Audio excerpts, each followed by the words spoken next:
میں یہ بھی جانتا ہوں کہ اس سے مجھے بچنا چاہیے،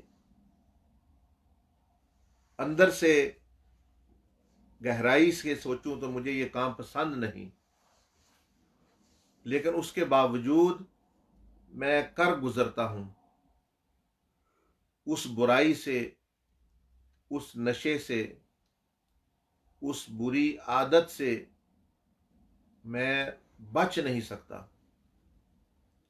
تو یہ وجہ ایک ہی ہے، سوال دو ہے۔ سوال یہ کہ بھئی اچھے کام جاننے کے باوجود، علم کے باوجود، اچھے کام کی خوبیاں جاننے کے باوجود، شوق ہونے کے باوجود، طریقہ پتہ ہونے کے باوجود بھی بعض لوگ کہتے ہیں ہم نہیں کرتے، ہم نہیں کر پاتے، ہم نہیں وہ کر سکتے۔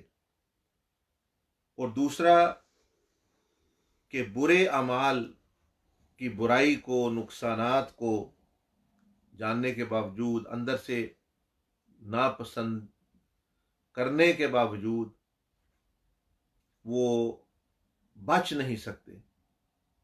وہ کہتے ہیں ہم بچ نہیں سکتے، حالانکہ پتہ ہے برائی ہے، پتہ ہے یہ بری عادت ہے۔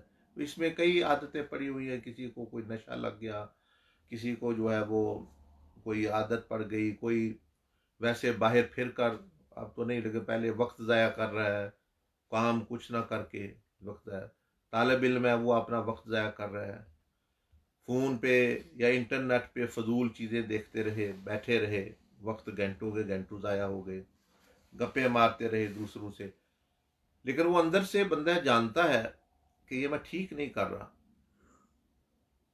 یہ میں غلط کر رہا ہوں،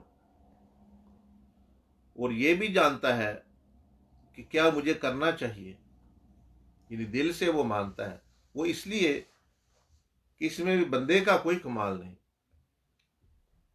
یہ جاننے میں کہ بھائی برا کام میں نہیں کرنا، اچھا کام کرنا، اس میں بندے کا کوئی کمال نہیں۔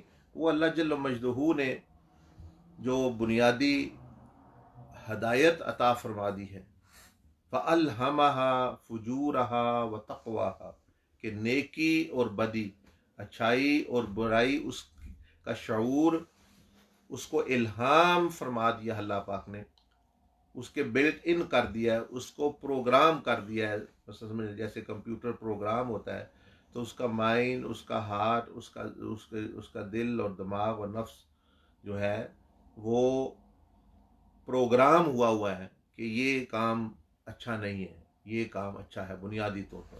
اب اس وجہ سے پھر جب انسان تھوڑا بہت اور علم حاصل کرتا ہے، اس کو اور زیادہ تفصیل پتہ چلتی ہے، فوائد پتہ چلتے ہیں اچھے کاموں کے، خیر کے کاموں کے، مثبت کاموں کے، اور برے کاموں اور منفی کاموں کے نقصانات پتہ چلتا ہے۔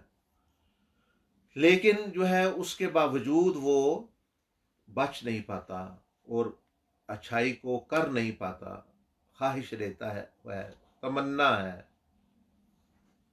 تو اس کا جواب بھی آ جائے گا، اور اس سے آپ کو یہ بھی علم ہو جائے گا کہ اللہ جل مجدہ نے کس طرح محبت کا اظہار فرمایا، ہمیں اسی کا جواب دیا ہے۔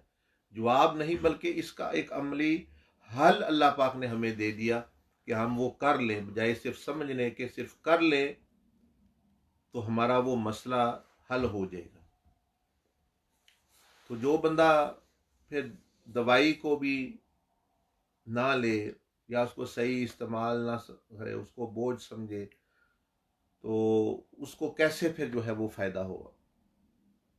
تو وہ سنیے وہ کیا ہے۔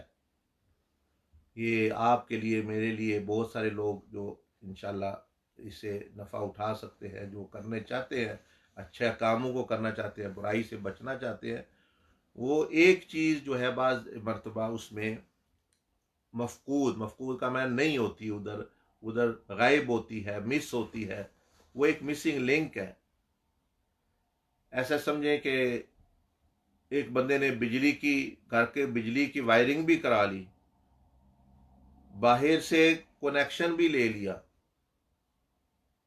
میٹر بھی لگوا لیا، باہر سے تار لگوا لی، لیکن جو ہے فیوز جو ہے اس کے اندر تاریں نہیں ہیں، تو وہ فیوز جب تک تارے اس کے اندر نہیں ہوں گے، کنیکشن نہیں جڑا، تو سارا گھر اندھیرے میں ہوگا. اس کا دل بڑا چاہتا ہے میرا گھر جو ہے یہ چراغاں ہو، روشنی ہو، اس میں نور ہو. اس نے محنت بھی کی، سارا کچھ پیسہ بھی لگایا، لیکن کچھ چیز مس ہے. تو کسی کو بلائے گا تو اس کو وہ بتا دے گا یہ چیز مثلا یہ فیوز ہو چکا ہے، اس کی تار نہیں ہے، یہ مس ہے، یہ کنیکشن نہیں ہے. تو وہ پھر جو ہے وہ چلتی نہیں کچھ. اسی طرح آپ سمجھ لیں کہ انسان نے نیکی کی وائرنگ بھی کر لی، یعنی اپنے آپ کو علم سے آراستہ کر لیا، باہر سے کنیکشن یعنی وحی سے فائدہ بھی اٹھایا، علم لیا، شوق بھی ہے اس پر چلنے کا، لیکن پھر بھی وہ چل نہیں پا رہا، کوشش کرتا ہے چل نہیں پا رہا. تو یہ جو بندے کو یہ بتا دے اور پھر وہ سکھا دے اور وہ دور کر دے اس کی کمی، تو کتنی خیر اور کتنا نفع اس نے پہنچایا. تو اس ضمن میں اور اس نظر سے اب آپ دیکھیے، میں آپ سے عرض کرنے لگا ہوں کہ ایک بندے کے پاس علم بھی ہے، وہ عمل کرنا چاہتا ہے، اس کو پتہ ہے اچھائی کیا ہے برائی کیا ہے، لیکن وہ نہ اچھائی کر پاتا ہے نہ برائی چھوڑ سکتا ہے. تو اس کا حل جو ہے، وہ جو چیز غائب ہے، وہ جو ایک چیز وہاں نہیں مل رہی، مس ہے، وہ کیا ہے؟ وہ یہ ہے. اس کی مثال آپ ایسے سمجھیں کہ ایک بندہ وہ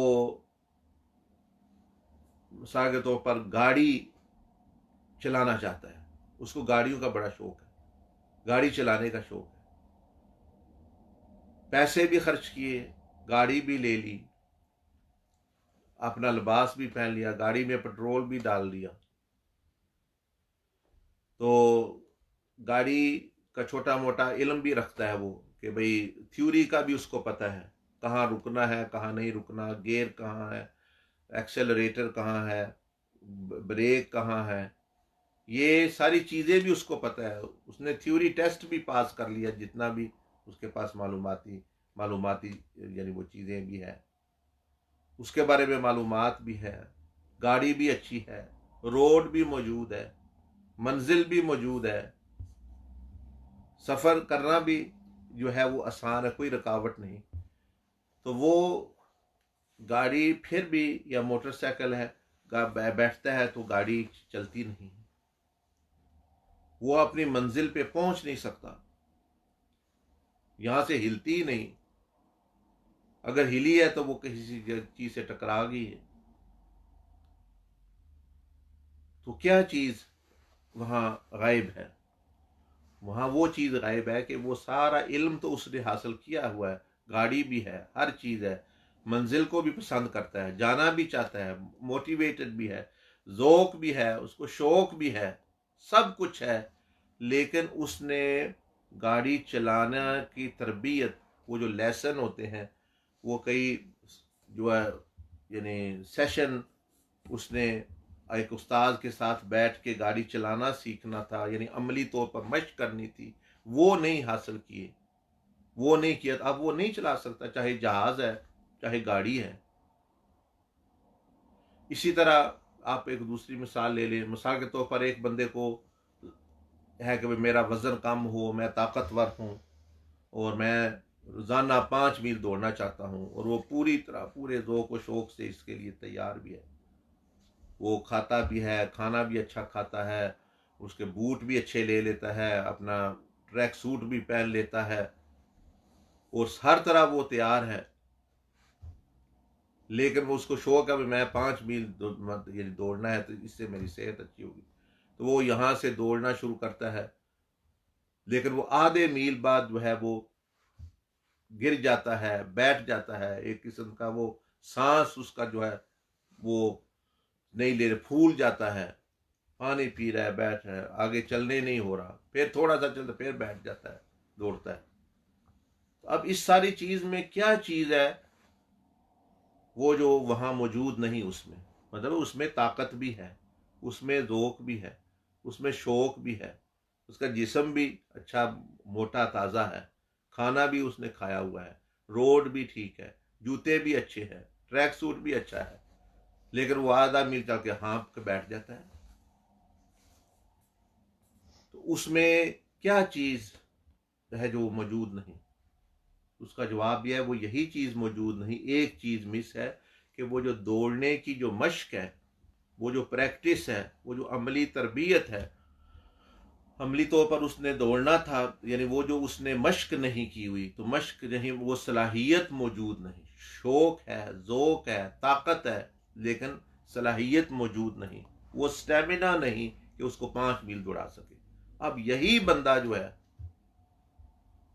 یہ جو سستی سے چلا، اس کو روزانہ کہے بھئی آپ ٹھیک ہے جی آپ آدھا میل دوڑ سکتے ہیں، 2-3 آدھا میل دوڑو، اور 2-3 دن بعد تھوڑا آدھا نہیں 1 پونا میل اور دوڑ لو، اور 5 دن بعد جو ہے کوشش کرو میل تک پہنچو، پھر وہاں تک وہ جائے گا. تو ہو سکتا ہے 30 دن وہ اگر وہ کرتا رہے تو وہ 5 میل بھی دوڑ لے ایک ہی مرتبہ.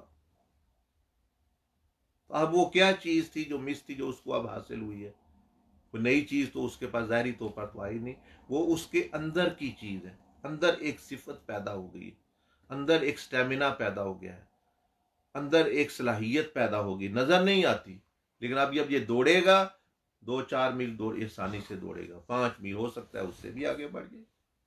اب اس کا چلنا پھرنا، اٹھنا بیٹھنا، وہ سارا جو ہے وہ آسان ہو جائے گا،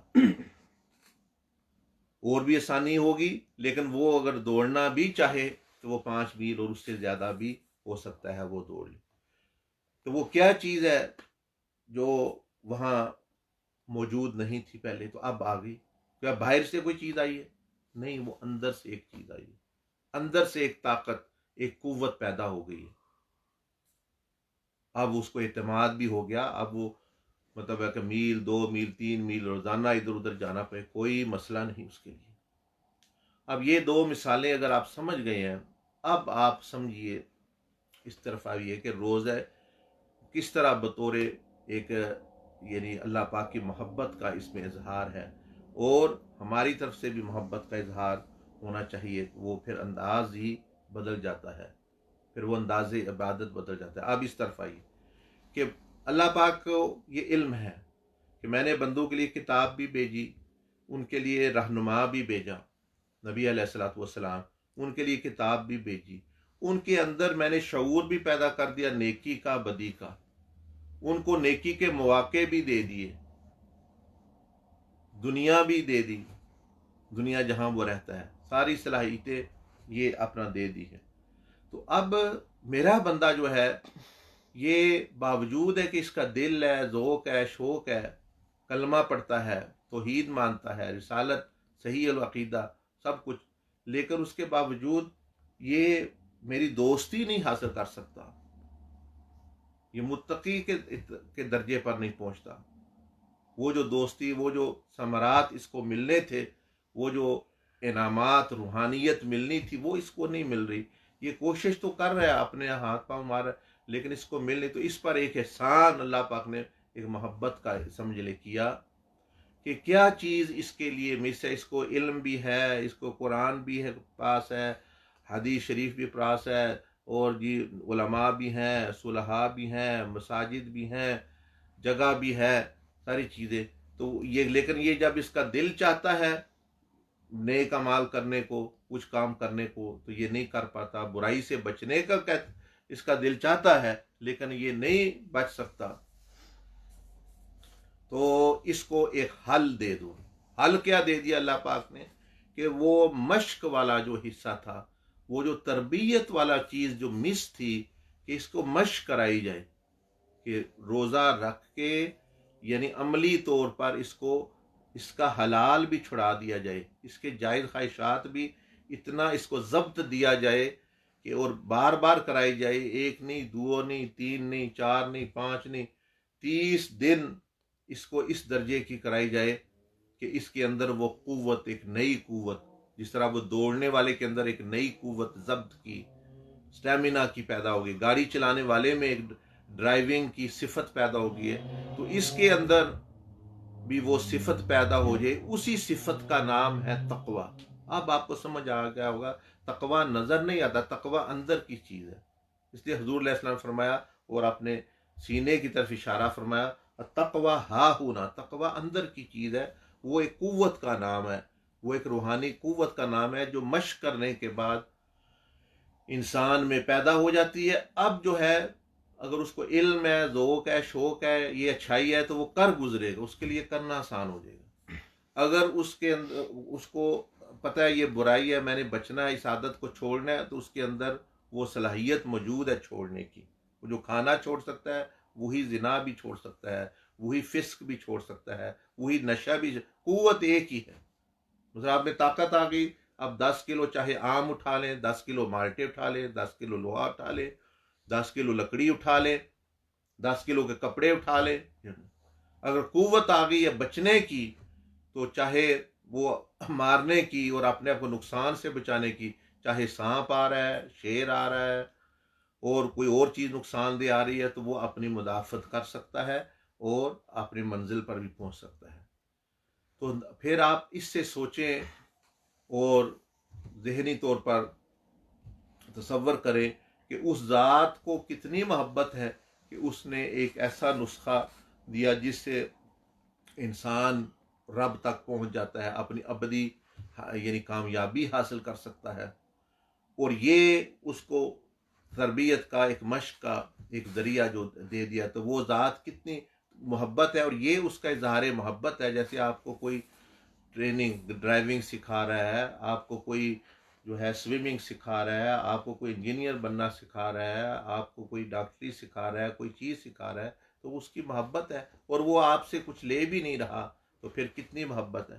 تو روزہ یہ ایک جو ہے سمجھے محبت کا مظہر ہے، اللہ پاک کی محبت کا، کہ وہ نسخہ ہے اس میں.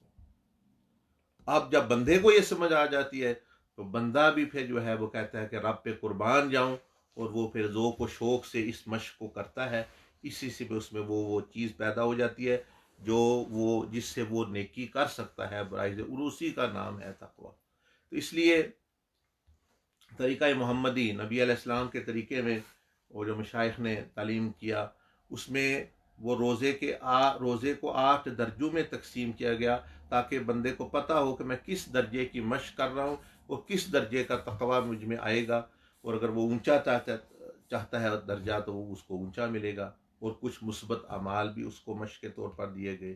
تو وہ آپ لوگ بھی ابھی جو سوال کرنا ہے وہ سوال کرنے والے سوال بھی اپنے لکھ لیں یا بھیج دیں. اور دوسرا جو ہے وہ شیٹیں، وہ روزے کے 8 درجے اور کیسے مشق کرنی ہے تاکہ جو ہے وہ مشق اتنے اچھے انداز سے ہو، بس آپ پھر جو ہے پورا سال جو ہے وہ اس سے نفع اٹھا سکیں گے. اور اس میں پھر کیا فائدہ ہوگا، جو برائی آئے گی اس سے بچ جائیں گے، جو اچھائی آئے گی وہ کرنا چاہیں گے اس کو جو ہے وہ کرنا آپ کے لیے آسان ہو جائے گا. اللہ جل مجدہ مجھے بھی آپ کو بھی توفیق عطا فرمائے.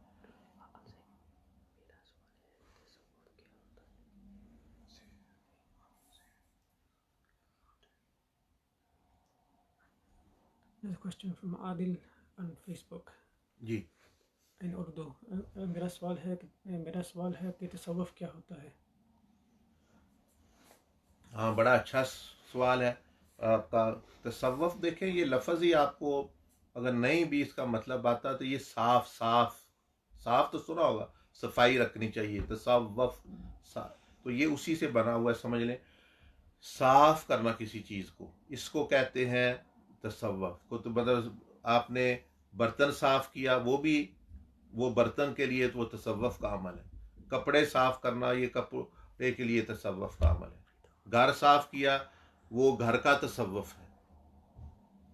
آپ نے گھر صاف، مسجد صاف کی، وہ مسجد کا تصوف ہے. تو اسی طرح پھر اگر یہ آپ سمجھ گئے ہیں تو پھر سمجھ لیں کہ جب دل صاف کیا تو یہ دل کا تصوف ہے.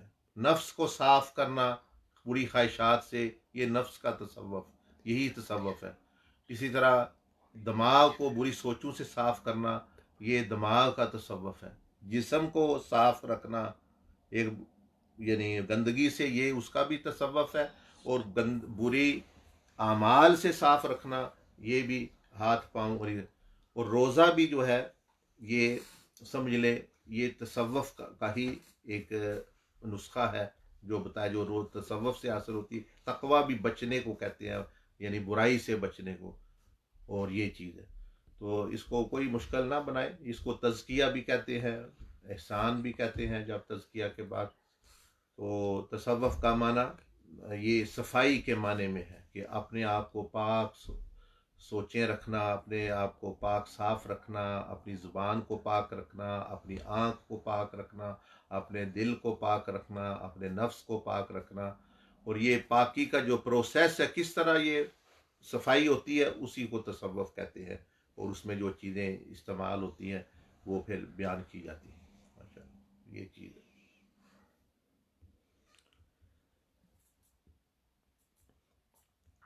The question from Facebook from Abu Ayan in Urdu. السلام علیکم ورحمۃ اللہ وبرکاتہ. حضرت صاحب، میرا سوال روزے کے فدیہ کے متعلق ہے.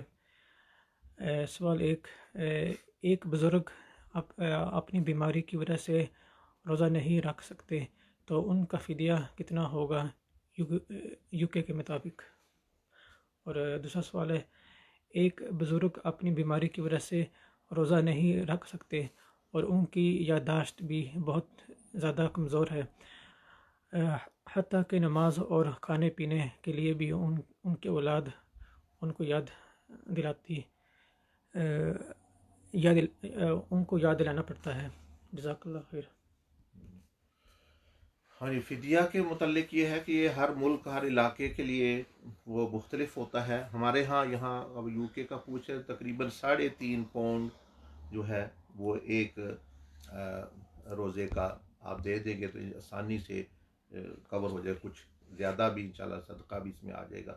تو 3.5 تو یہ انشاءاللہ پھر 30 روزوں کا آپ حساب لگا لیں.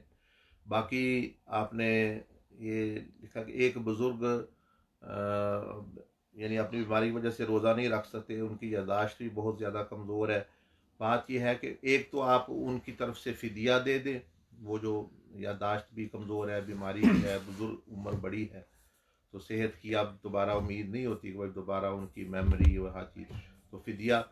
دوسرا یہ یاد رکھیں کہ آپ کے لیے بھی سنیں اور ان کو لیے بھی خوشخبری ہے کہ حضور علیہ السلام نے یہ ارشاد فرمایا کہ جو بندہ بڑی بیماری یا بڑی عمر کی وجہ سے وہ اب عبادت نہیں کر سکتا تو اللہ جل مجدہ کی طرف سے فرشتوں کو یہ حکم ہوتا ہے کہ فرشتوں وہی اس کے اعمال لکھو، وہی عبادات لکھو جو یہ صحت کے زمانے میں یا جوانی کے زمانے میں یہ کرتا تھا. اب جو ہے یعنی بات تو ایک تو یہ خوشخبری ہے بزرگوں کے لیے کہ ان کے لیے وہی عبادت لکھیے وہ جو پہلے کرتے تھے جب یہ عارضے ان کے ساتھ یعنی بیماریاں وغیرہ یا یہ بھولنے وغیرہ کا جو تھا مسئلہ نہیں تھا. اور لیکن جو ہے اب کیونکہ روزہ فرض ہے تو اس کے لیے آپ اگر ان کی اولاد ہیں تو ان کے مال سے یا اپنی طرف سے دیں ان کی، تو وہ اپنا یہ بھی یعنی ان کی اجازت سے جو ہے دیں، بہت اچھا ہے. تو فدیہ جو ہے وہ دے دیں انشاءاللہ. There's a question from Shahadat Hussein on Facebook. Should a person still continue in dawah work? He or she continually seems to sin or shows slackness in offering Islamic duties. Sorry, I didn't fully understand the lecture. If it's completely not related. Right. If the question is of the brother that if a person is sinful or he's sinning sometime, but should he still give dawah, meaning invite towards goodness or give good message?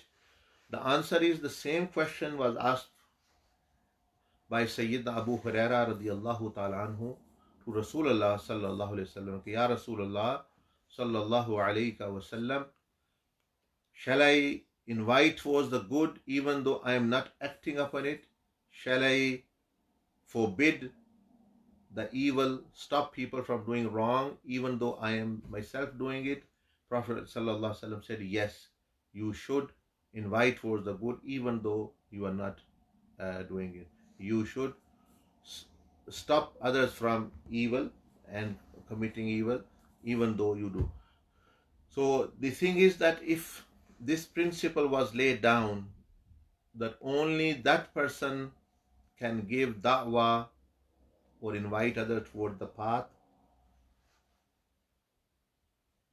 who do not have any sin, then accept prophets and messengers. No one else can do da'wah, because there is no one who is ma'soom, protected with divine protection from sin. So that means that only Anbiya alayhi salam would have been, because all other, no matter how a great wali person is, still there might be little mistakes, or he can commit sin sometime, a minor sin, be it a minor one. So there is no guarantee. So this means that this principle is not good, not correct. The correct should be, you should continue dawah and at the same time try to stop from the whatever evil you are doing. You should invite towards the good, and if you are not doing it, at the same time try that you do bring into your practice. This is for general. But for people who are leaders, for people who are, you may say, mashayikh and ulama and in leadership position, they should follow and they should act upon whatever they preach. Only then there will be blessing and barakah in their, actually, you may say, dawah and everything. That is when you are in a leadership position. For other, actually, they shouldn't stop, because inviting towards goodness is a separate virtue. Amar bil maroof, nahi anil munkar is a separate. Doing good is a separate virtue. So the answer to your question is no, don't wait for that. Actually, what you should do is keep on inviting towards the goodness, and at the same time keep on trying to act upon as well yourself. There's a question from Abdurrahman from YouTube. What is the best action or deed that pleases the teachers of this path, other than the personal amals? You see, whatever pleases Allah subhanahu wa ta'ala and Rasulullah sallallahu alaihi wasallam, that pleases the awliya as well. So yes, one thing which pleases, like you said, other than the personal amal, other than that, actually, what pleases them is seeing the seekers or the students sharing the message, sharing the beautiful message of Islam and ihsan and the path with others. That, and second thing is the seeing that did the person have adab, manners dealing with the creation. So being good with the creation, worldly, and also inviting them toward actually the salvation and paradise and the closeness of Allah. These two things actually make them very much pleased if a person does that. Another question from YouTube. What is the meaning of this quote, "The one who knows himself knows his Lord"? This is a quote. It can have many different meanings, but what it means is that if you don't know yourself, if you don't know who you are, then you don't know that you are created by someone. Let's say you have to accept you are a creation, then you accept that there will be a creator. Firstly, you have to know you are in need, then you know that someone who can fulfill your need. So meaning, knowing your limitation, knowing your status, that you are a abd and you are a servant, you are not the master, because accepting yourself as a servant actually encourages you to find the master. Accepting yourself creation then you are in the search of Creator. Accepting yourself as that you don't have knowledge, that actually then encourages you to refer to the one who have knowledge. So this is meaning knowing yourself, that where you came from, what it means, where you came from, who created you, and where you are, and where you will be going. So learning about yourself, this is actually one meaning of that quote. There's a question from Mustafa Ashrafi from YouTube. What is the purpose of Muqam Ihsan? The purpose of Muqam Ihsan is that the person achieves the pleasure of Allah subhanahu wa ta'ala. Muqam Ihsan means that doing everything in the most suitable, the most perfect way. So if you worship, if you live your life in the best possible way, then Allah subhanahu wa ta'ala become pleased with, and when Allah azza wa jal become pleased, He makes you pleased forever and ever and ever, in the life here to come, and also in this life as well. So the purpose of ihsan, achieving ihsan, is the rida of Allah subhanahu wa ta'ala. Question from the same person. There are so many sheikh around the world. How can I find the one who can help me with this to achieve the friendship with Allah Azza wa Jal? Yes, that is true, mashallah, that there are so many people, teachers, and mashayikh, meaning actually people who master or who are doctors in this science of self-purification. Firstly, one should know that who would be the sheikh or peer or murshid. He is supposed to be a miniature model of the prophetic conduct and the prophetic sunnah. So firstly, he should read about the seerah of the Prophet ﷺ, that what was the attitude, the behavior, the conduct, the other ways how Rasulullah ﷺ lived his life. So one, he's got the model in his mind. Now he should firstly see that who is matching that model the most. So that is one thing, that he should be emulating physically and spiritually Rasulullah sallallahu alayhi wa alihi wasallam. Secondly, he is from the beliefs which of the Prophet alayhi salatu wasalam. What is that is called the beliefs of Sunnah, Ahlus Sunnah, the beliefs which the Sahaba had. That is the Jama'ah, to Ahlus Sunnah wal Jama'ah. Thirdly, that he must know how to take the seeker from the state of sinfulness to the state of righteousness, the state of ghafla to the state of presence, from the state he is now friend of dunya and nafs and shaitan to the friendship of Allah subhanahu wa ta'ala, from the physical world to the spiritual world, from ilmul yaqeen to ainul yaqeen, so that to increase his faith and all. So one should ask that person, how are you going to take me to Allah subhanahu wa ta'ala? How long it will take? What is the methodology? What are the conditions? What is the objective? So they should have a plan. They should have a plan for you. And fourthly, that person has actually is as a master is following the previous mashayikh. He is on the path of the previous mashayikh.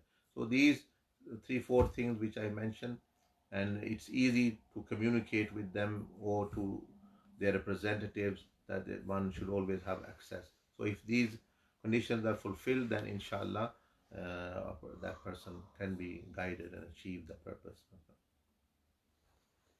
It's a question from Brother Afzal Shafi from Bolton. How ایک مرید اپنے شیخ میں کیسے فنا ہو سکتا ہے؟ ہاں، ایک مرید جو ہے اپنے شیخ میں کیسے فنا کا مطلب یہ ہے، دو چیزیں ہیں. ایک تو اس کی جو تعلیمات ہیں، تعلیمات مین ٹیچنگز. ایک تو اس کی تعلیمات میں یعنی اپنی ساری جتنی وہ معلومات ہے وہ چھوڑے، اور جو وہ بتائے بس اس پہ ہی یعنی وہ عمل کرے. جیسے کئی لوگوں کی عادت ہوتی ہے وہ اپنے مرضی کے وظیفے اپنی مرضی کے طریقے اختیار کرتے رہتے ہیں، اس سے پھر جو ہے وہ ان کو کامیابی نہیں ملتی، تو بڑی دیر ہو جاتی ہے اور بعد مرتبہ نقصان بھی۔ تو وہ ایک جو بنا بنایا اور ایک جس پر ہزاروں لاکھوں لوگ جس راستے پہ چل کے ہدایت پا کے پہنچ چکے ہیں وہ رستہ اختیار کرے۔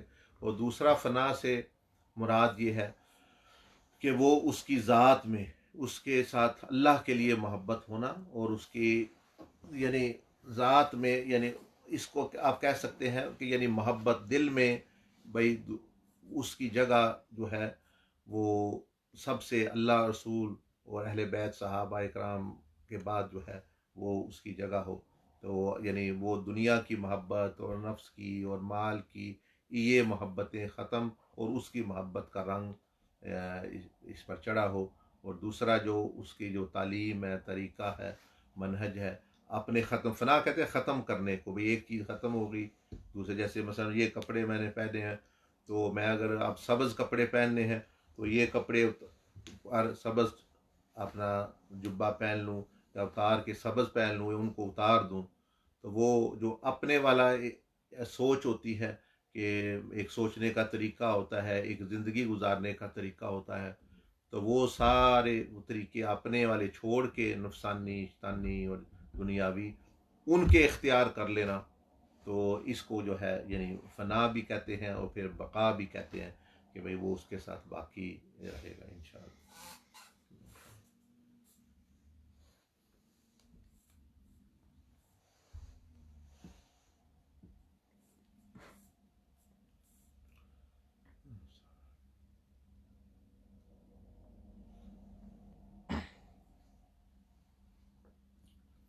استغفر اللہ العظیم۔